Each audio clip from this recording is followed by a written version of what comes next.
Slendro, Songo, Serampat, Cak Andi TB karo Mas Gandul. Cak.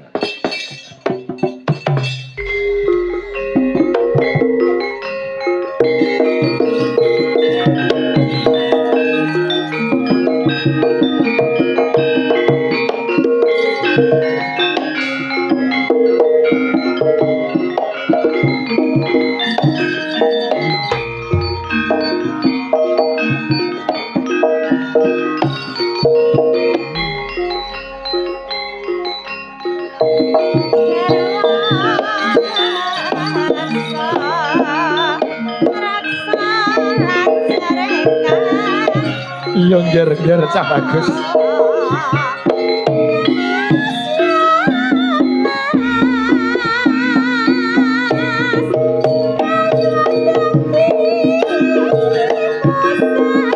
Monggo cak gandul.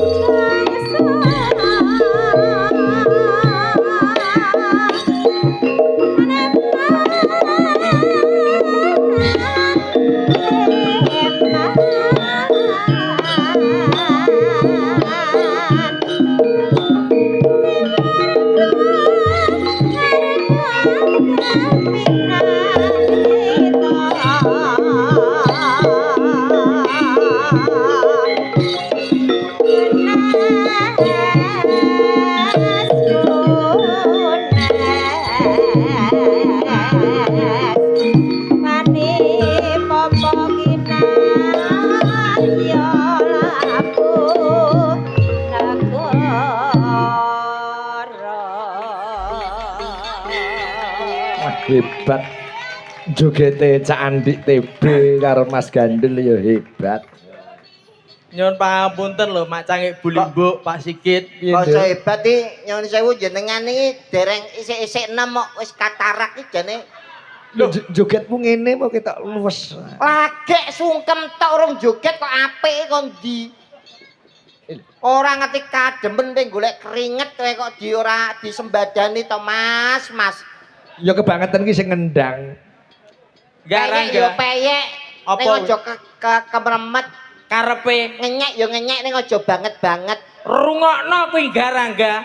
Aja banci ndek banci ladan. Nah, rumah saya sing kene dikendangi Serampat mos aku lagi ngene kok wis mandek.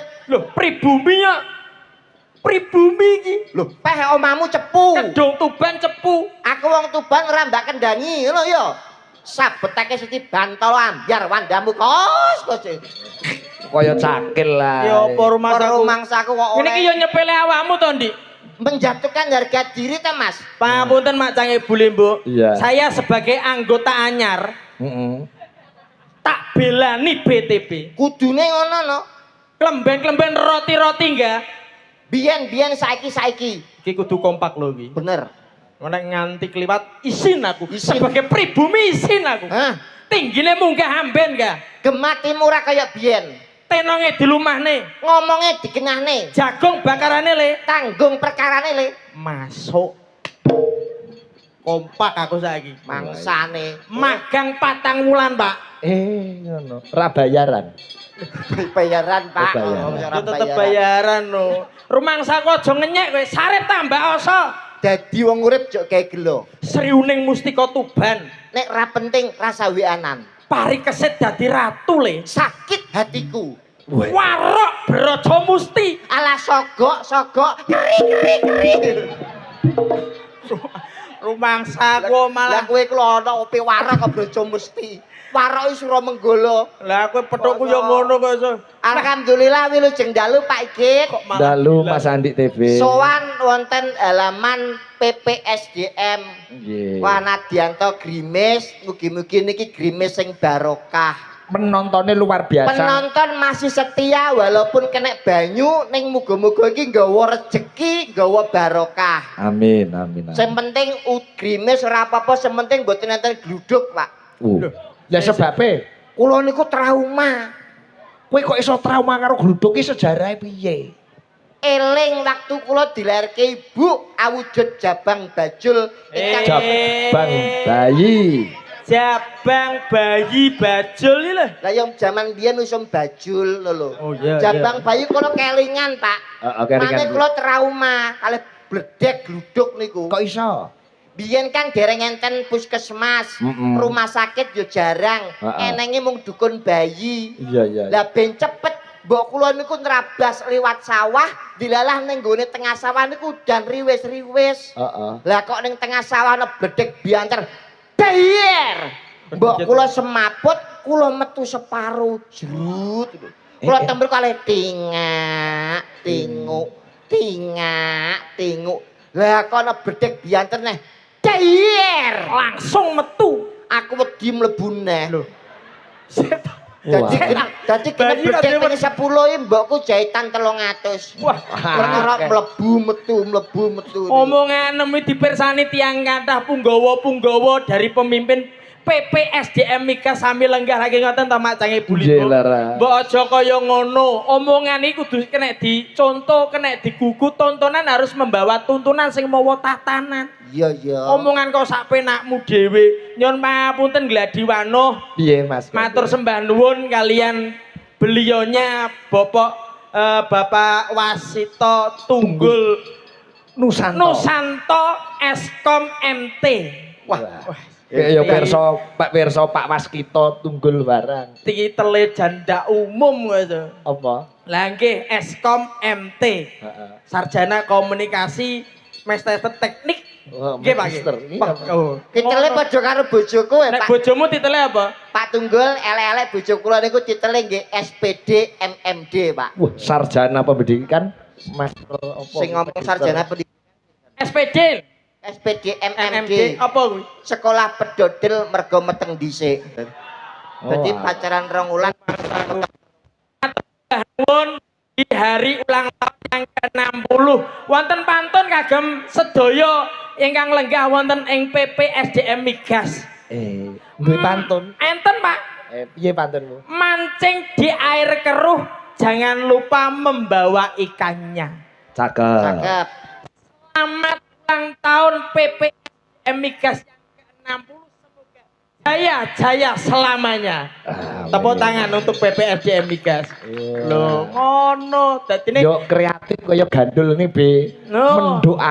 Berdoa menggunakan pantun utawa parian. Tuku beras karo tahu artine yang ada di PPM Migas semoga tambah maju.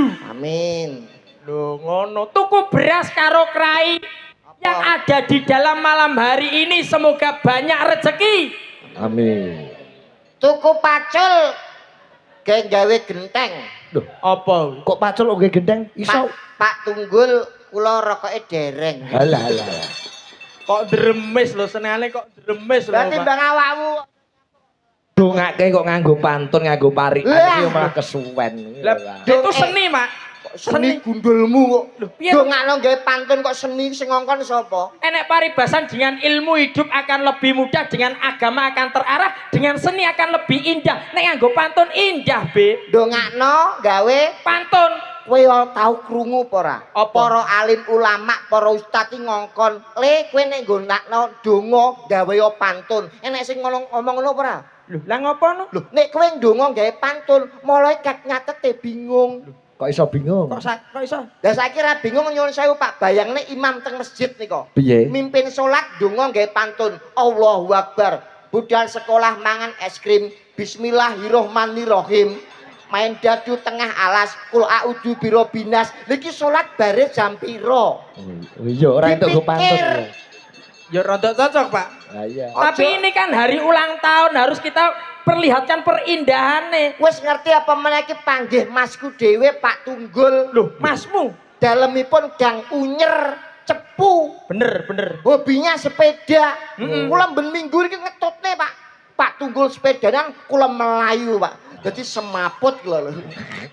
Aku jane seneng sepedaan. Plek karo Pak Tunggul iki. Pelek ya. Lah Pak Tunggul nek karo aku wah aku nek ben bengi ning cepu ning lebok ora tau mulai bel. Ngopo rono Gak kuwi? mungkin kok Pak Tunggul kok ning Ora Lebong. mungkin ngopo? Nyapa kono ki nggon lokalisasi cepu sudah bersih. Berarti kowe ngelakno Pak Tunggul berbuat negatif. Lebok jadi perkampungan lho, Be. ning kono Pak Tunggul itu memberikan sosialisasi bahwa di Kabupaten Blora harus bersih dari yang namanya komplek prostitusi dan juga lokalisasi. Bener. Ning Cepu wis ora ono komplek. Bagus. Blora ora ono komplek. Apik. Mergo saiki zamane online. Dadi luwih cepet. Wong edan, wong edan. Rego jelas ngono lho. Pangapunten, iki malah harap sosmed tak rungokke kok bleset kalih acara. Ini ulang tahun yang ke-60. PPSDM Migas. Lah, harus paham kita jadi bintang tamu. Betul. Harus bisa memeriahkan panggungnya Bopo Sigit Arianto. Betul. Apa arti dari kata 60? 60 kuwi angkane 6 karo 0. Lah, 60. Nomor itu gel cecek. Loh, Lah. TB iki mesti nek omongan kok mesti tekan ngendi-ngendi. lah nek ula, Kula 3 loro to. nek rolas, Jaran, 15, tikus, nek selikur, selikur yo nglebok. apa? Halah BGG. Bagong. Yo. Rumah gak kuwi maksudku kok malah mau parakne ning gone togel. Itu namanya pekat penyakit masyarakat boten pareng nggih. Ora kena, harus bisa mengartikan. Aku wis ngomong toh. Dagelan itu harus bisa memberikan contoh untuk memeriahkan suasana malam hari ini. Dajal awakmu apa nek 60? 60 nyun pangapunten nggih Pak Sigit Mak Canggih Bu Limbo. Wong aku ki dilairke ning gone Jawa gotak gathuk matuk. Oh, sik Gandul asli omahmu ngendi, Dul? Asli kula Todanan, wetanipun pabrik gula. Oh, saiki Sak manggon menika ketut babon Kedung Tuban, Pak. Rondo Pak umure 55. Prongos bojone. Ngowe dajal. Cangkeme. Bojoku yo ayu rumah saku wae. Ayo ayo. Yo penyanyi ngene iki. Ayo Sapa? Anu, Gepi. Oh, sapa sing takon? Sampe takon sapa? Lah ya betul yo ben-ben kaya wong-wong. Niki saestu Pak, niki penting wigati. Dadine teko kene iki Jone aja banter-banter. Oh, piye? Ramung guyon, Pak. Iya, heeh. 60. Niku wonten artinipun, Pak. Ora kowe jane latihan stroke apa piye to? Jare ora oleh banter-banter. Ngomong kok kene wis cetha dadak nyedak-nyedak aja Nyantai, banter-banter. nyantai. Dadine kon alon-alon. Alon-alon 60 apa? 60. Kuwi artine eling. Oh. Eling. Eling bahwasanya PPSDM Migas itu sebagai wadah, sebagai tempat berkumpulnya para talenta-talenta berkualitas, dididik, dikembangkan di PPSDM Migas, semoga bisa bersaing dengan negara lain. Tepuk tangan untuk semua PPSDM Migas. Ngerti ya, mergo Eling 6. sejene eling 6 kuwi nampi mandat kalian NKRI bahwasanya PPSDM Migas itu sebagai satu tempat satu-satunya di Indonesia. Pusat pendidikan, pelatihan dan sertifikasi bidang minyak dan gas bumi hanya satu di Indonesia yo ning Cepu iki, Be. Paham ora? Puluh ki saka tembung puluh pakarti luhur. Dadine para pemimpin-pemimpin itu menganut ajaran para leluhur Ki Hajar Dewantara. Ing ngarsa Sun Tulodo, ing madya Mangunkarsa, tutwuri Handayani. Opo lho? Ora paham, ratok pikirane komplek tok, Pak. Ing ngarsa Sun Tulodo, terus ing madya Mangunkarsa, tutwuri Handayani. Pemimpin-pemimpin di sini tuh menganut ajaran Ki Hajar Dewantara, Be. artine apa, Mas? Duh, ora paham iki awakmu. Ing ngarsa Sun Tulodo, kalau jadi pemimpin itu harus memberikan contoh. Ing madya Mangunkarsa di tengah harus memberikan penyemangat. Tutwuri Handayani kalau di belakang memberikan dukungan dan dorongan agar NKRI lebih maju bersaing dengan negara lain. Loh, ngono. Kuwi sing nyiptakno sapa? Ki Hajar Dewantara, pahlawan pendidikan. Loh, nggih to, Pak? Iya bener. Ki Hajar Dewantara niku pahlawan pendidikan. Paham gak Sing paham nyiptakno ing ngarsa Sun Tulodo, ing madya Mangunkarsa, tuturi. Handayani kuwi penting, Be. Niki bener napa salah, Pak? Ya bener. Nyun saya Wis lho, Pak. populer. Lho, Kowe ngono. cetha ora tau sekolah. Ning gone kampus ku harus omongane intelektual, Be, berpendidikan. Nyuwun sewu, kuwi nek berlaku tahun biyen, tahun kemerdekaan memang berlaku. Ning eling iki saiki taune 2026. Bener. Pepatah itu sudah tidak berlaku di tahun 2026. Iya ta iki maksudmu? Loh, tenan Pak niki, Pak. Maksudnya? Ing ngarsa sun tulodo ing madya mangun karsa tuturi handayani 2026 pun boten berfungsi. Kok ora iso berfungsi? Sakniki sing berfungsi ing ngarsa numpuk bondo, ing madya mangan kanca, tuturi golek rai. adalah Nggih napa nggih, Pak? Niki seksine kabeh. Apa ing ngarsa sun tulodo telek wae piye? Pak Sigit niki pripun jenengan niki Ngomong karo Mas. Ojo digagas omongane TB ku SDM rendah. Lah. Cek, kok Iya mboten toh. digagas. Kok Jenengan balane kok- ing ngarsa numpuk bondo, setuju mboten? Ora setuju. Tak Di contohnya depan harus memberi contoh. contoh be niku lek biyen ing ngarsa contulodo. Iya, no. Iki ing ngarsa numpuk bondo. Ora percaya? gak Pagelaran iki jenenge sapa? Jenenge apa iki? Pagelaran Wayang. apa? wayang wayang Wayang sing dadi pemimpin sapa? dalang Pemimpinnya sinden, yoga, kru wayang, sound system, lighting. semua di bawah kepemimpinan Ki Sigit Arianto. Dalang pemimpin. Iya. Sing blonjone akeh dhewe sapa? Dalang. Lah niku jenenge numpuk bondo. Bayarane sampean akeh dhewe. Paham ora kowe iku? Loh, aku ki mergo melek suwengi. Lah rumangsane yoga yo pemerem kabeh. Yoga niki nggih melek. Loh, melek aku ki yo nyuwara suwengi. Lah niki sinden apa bisu? Niki nggih nyuwara. Be, kowe rungono be. Dalang kuwi suwengi kaet mancep iku ngadepi debok be. Lah ki apa tumen dalang mayang madhep remi, jenenge dalang ya madhep debok. Kok Tak- dalang kok madhep. Gaweanku ki abot. Dalang niku abot napa enteng? Abot. Dan nek abot nyapa ben bengi tanggapan. Nek abot ning omah nek enteng dilakoni. Niki lakone napa? Niki lakone napa? Gatot Kaca Krida. Sanggite beda mboten? Beda. Garapane beda mboten? Beda. Tapi iso apa ora? Iso. Enteng niku jenenge. Nek ora iso lagi abot. Oh, iya. Sik to. Iki kok nyun pangapunten. Aku masuk sing ngejak iki Mas TB iki tak bailani sampean. Kowe iki mikir to, Bi. Nyapa? Aku rene iki sing ngejak sampean. Iya. Sampean teko kene iki lumantar Bapak Sigit Arianto. Lewat Pak Sigit bener. Lho kok iso mau bantah mau wirang-wirangno iki lho. Lah nyapa lho? Uripem bengi iki karek Pak Sigit lho. Lah nyapa kok uripku saka Pak Sigit? Lho, kowe mulai teko Tuban sing nggawa sangune sapa? Pak Sigit. Sing bayari sapa? Pak Sigit. Ra iso. Ngawur lho. Sing bayari aku Pak Tunggul PPSDM. Pak Sigit kuwi perantara, ibaratnya ngono Bang Mekar. Kok ngeyel Pak Sigit sing bayari? Sing ngomong sapa? Nek lewat Pak Sigit, iya. Dari Pak Tunggul uang diserahkan ke Pak Sigit diserahkan ke saya. Iki ngono ibaratnya dodol mobil makelar.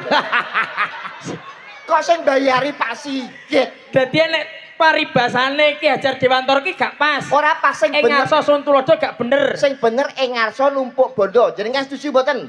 Nek ora setuju bengi iki blonjone jenengan ijolan kali sing meking. Lah kuwi. Sik, iki aku ya rondok protes iki aku. Sik, Be. Ngapa? Omonganmu tau gemi. Lah apa? Sebagai pemimpin ing ngarsa Sun Tulodo. Ing ngarsa numpuk bondo. Ing ngarsa numpuk bondo. Pemimpin mesti numpuk Numpuk bondo. bondo, duitnya. Saiki lepas dari wayang kulit. Terus Kowe karo aku ki grup. yo Ketuane sapa? aku, Anggotane sapa? kowe, Berarti sing akeh dhewe. aku. Lah, kok mentolo kowe? Mergone aku akeh dhewe mergo awakmu durung tetap. Awakmu sik magang mau tetap lu tak bagi paronan. Kowe magang kok mari to, Pak? Iya, Magangnya bener. 750 cukup. Sik ta. Yo anggotane TB kebiyen ora ono sing tetap magang kabeh. Nah, Pokoknya anggere ameh mundak larang dipecat. Iya. Lah ngantek patang sasi, Pak. peraturan anyar. Saka Mbah Mudin. PPSDM Migas ki 13 sudah bisa mendapatkan sertifikasi loh, Be. Iki lak migas, iki Mbah Mudin sing ngomong. Lah kowe didusi Mbah Mudin gelem apa? Tak bacok kok karo Mas. Kowe didusi Mbah Mudin langsung bales lho kowe. Rasa-rasa. Mana juane karo Mbah Mudin. Yo. Pripun ing ngarsa numpuk bondo setuju? Ora. Mboten setuju. Lah kuwi Hajar Dewantara le golek kuwi nganggo tapa brata prihatin e. Jenengan nate ngertos Ki Hajar Dewantara dereng? Fotone. Lah foto niki kali kula iki petuaan jenengan. mesine percaya aku ya to Mas. Bukune jurnale tak maca. Lah buku mawon niku buku karangan penerbit niku wonten. Falsafah kuwi sedunia mengakui. Ingsun sing ngomong ingsun. Ingsun. Nggih, Mbah. Nggih, Mbah. Ya. Nggih. Niki ing ngarsa numpuk Numpuk bondo. Ing madya Meng madya mangan kanca niki bahaya, Pak. kok iso? Hati-hati nek enten tiyang nyedaki jenengan apik niku enten dua. Weh. Siji niku pengen golek pamrih, nomor loro pengen ngrusak paugerane sampeyan. Kok Jadi iso? nek ana yoga-yoga niki cedak karo sampeyan, jenengan aja percaya. Siji mesti pengen demeni bojone sampeyan, mesti niku. Angkeme. Lho, kuwi tenan Mas, ora ana jenenge wong ikhlas lahir batin kuwi jarang, mesti duwe pamrih. Mulane ana tetembangan. Lah kok sing nyedaki aku kok kowe? Lah, Kita jelasno. Kula niku mboten ngincer bojone jenengan. Lah sapa? Maratuwane. Niku hati-hati mulane ana lagu bojomu tak siliye. Niku ing madya mangan kanca. Sing terakhir. sing nomor 3. tuturi golek rai. Niki sing bahaya. Handayani yo, Be. Golek rai. Kok iso golek rai? Niki muncul saat peristiwa pemilihan lurah utawa bupati, Pak. Piye? Golek rai mesti iki calon. Jenengan calon. Iya. Mesti aku, Mbah, niki lho Mbah, anak buah kula 200. Mesti milih sampean kabeh. Pun jenengan sanguni 50-an mesti ngeblok sampean. Bu. Niki digawe dhuwit kula marang jenengan. Niki lho Pak, calon kula 200.000 anak buah kula. Pun jenengan cekel. Lah, Opo iki? Oh. Napa niki, Mbah? iki yo tuturi. Golek rai iki. Iya iki niki contone Pak. Sing golek rai iki berarti ben kesoting. Wah, Pak wis Wah, iki. bagi-bagi. Wah, iki sedekah, Be. Sampel favorit. Oh, ana balah. Aku dienggo merek sampel, Be. Sempolis. Pak, iki Promosi wis produk trending iso trending iki. ramah bumi. Siru Maste. Apik iki, apik. Dalam kreatif dan inovatif. Wah, matur sembah nuwun, matur sembah Matur suwun, nuwun. Mbah. Oh, iki.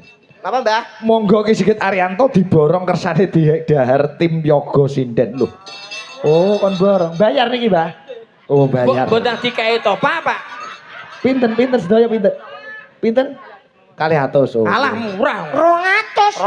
200. Iya ning gone pojokan pasar 100.000 sak mbledose wetenge.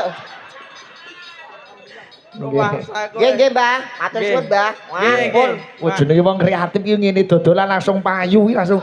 Bapak-bapak, ibu-ibu sing wonten ratan, monggo mriki sedaya, monggo. Bentek kabeh ben. Tujune aku nggawa duit. Lah niku lho, Pak. Tujune ning duit janturan kok tak selipne 200. Iki sing dadekne larang ora kok perkara sempolane. Lah perkara apa, Mas? Fotone kuwi lho. Rumah saku. Aku malah ngaku. Wah, sampel. Janturan. Wah, Japan. Kae koncone jolang kae. Aku dipace. Kayak kae diselundupkan. Biasane jolang tak pace iki kuwi pace aku. Wah, Pak luar biasa. Niku, Pak. Nah. Jenengan damel Pak, sepenting ikhlas, Pak. Ikhlas. Nggih, wong Ngono. Pokoke nek ikhlas ku besok bakal ditambahi. betul al ikhlasun rohul ibadah. Apa Wong kuwi artine? ikhlas kuwi roh ibadah. Niku. Ngono kuwi bener kuwi. Kok sak sampean nggih status to, Pak? Iya. Tombok 200 ngono. Capsule. Nyonang ben ora ngantuk mangan. Oh. Gak kudune endor iki dene pas iki oleh bayar lah kok iki malah njaluk bayaran lho. Fotone ditemplekke kok iso. Ora apa-apa iki ngojo silaturahmi. Nggih, malam hari ini tidak hanya kamu dan Mas Gandul, dalam Gandul. gandul. Nggih. Wah.